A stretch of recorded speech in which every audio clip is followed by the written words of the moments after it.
Assalamualaikum warahmatullahi wabarakatuh. Nama saya Muhammad Riana Bidarda. Dalam kesempatan kali ini saya akan membahas tentang bagaimana yang tadinya perusahaan tertutup menjadi perusahaan go public. Yang dimulai dari perencanaan awal, penyusunan tim internal IPO. Yang dimana tim-tim ini disarankan untuk merekrut mereka-mereka yang berkompeten di bidang keuangan dan legal. Yang kemudian tim-tim inilah yang berperan penting nantinya dalam pembentukan prospektus. Yang kedua adalah pertimbangan awal, yang dimana pertimbangan awal itu dapat berupa berapa kisaran saham yang akan dijual, kemudian berapa persentase kemungkinan pemilik dari investor yang diinginkan oleh pemegang saham pendiri. Jika ada perusahaan anak, maka perusahaan apa saja yang akan diekspos dan perusahaan mana saja yang akan di spin off, dan apakah ada perjanjian atau hal lainnya yang perlu ditindaklanjuti atau dirubah sebelum IPO, ataukah ada terdapat perusahaan perlu melakukan perubahan dan susunan direksi, komisaris, serta yang lainnya sebelum melakukan IPO. Nah, langkah yang ketiga ini adalah penunjukan profesi penunjang dalam go public. Yang pertama adalah penunjukan underwriter. Penunjukan underwriter itu atau penjamin emisi itu adalah orang yang menjamin bahwa saham itu akan terjual habis. Yang kemudian ada akuntan publik yang dimana akan melakukan audit atas laporan keuangan dari perusahaan. Kemudian ada konsultan hukum yang akan memberikan pemahaman dan pengetahuan mengenai hukum dalam proses go public ini. Kemudian ada notaris berperan penting dalam membuat perjanjian-perjanjian yang kemudian akan dilakukan dalam proses go public ini. Yang terakhir ada Biro Administrasi Efek yang melakukan administrasi terhadap kepemilikan saham.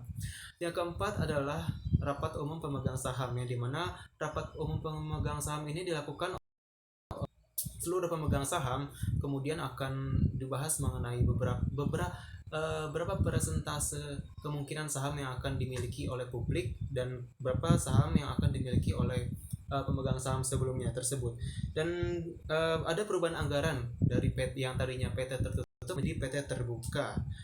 Kemudian juga perlu dilakukan pembentukan sekretaris perusahaan, audit internal, dan komite audit jika belum ada dalam perusahaan yang sebelumnya privat.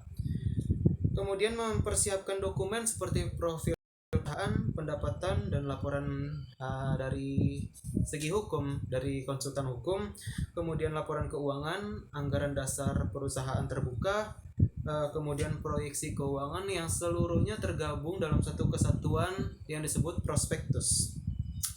Kemudian perusahaan juga harus mendaftarkan permohonan pendaftaran ke Kustodian Sentral Efek Indonesia atau KSEI. Bursa Efek akan menelaah atas permohonan yang telah dilakukan oleh perusahaan untuk mempresentasikan profil perusahaan, rencana bisnis, dan rencana penawaran umum yang akan dilakukan dalam Bursa Efek Indonesia. Dan juga Bursa Efek Indonesia ini harus akan berkunjung kepada perusahaan pemohon untuk dilakukan pencocokan mengenai prospektus tadi. Kemudian penyampaian pernyataan terpendaftar pada otoritas jasa keuangan. Dalam hal ini OJK dapat meminta perubahan atau tambahan informasi kepada perusahaan untuk memastikan bahwa fakta mengenai materi penawaran saham, kondisi keuangan, dan kegiatan usaha perusahaan diungkapkan kepada publik melalui prospektus. Perusahaan juga prospektus secara singkat yang kemudian akan diberitahukan kepada surat kabar jika sudah diizinkan oleh OJK dan sudah memenuhi kriteria efektif. Kemudian penawaran umum. Penawaran umum di Bursa Efek berlangsung selama 1 sampai 5 hari kerja. Jika permintaan saham oleh investor melebihi dari penawaran, maka akan dilakukan penjatahan, dan apabila sudah melakukan penjatahan, uang atau dana yang bersumber dari investor tersebut sisanya akan dikembalikan atau di-refund.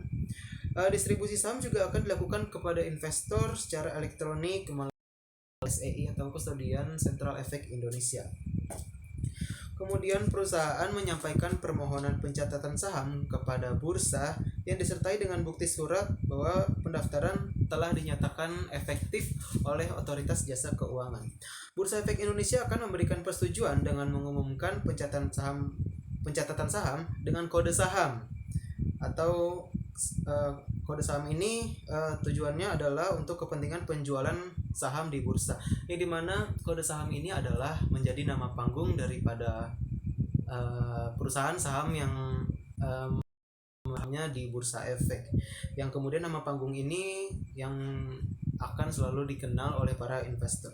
Setelah semua saham dicatat di bursa, investor akan dapat memperjualbelikan saham kepada sesama investor lain melalui pialang atau broker ya, atau juga boleh melalui perusahaan efek yang tergabung menjadi anggota Bursa Efek Indonesia.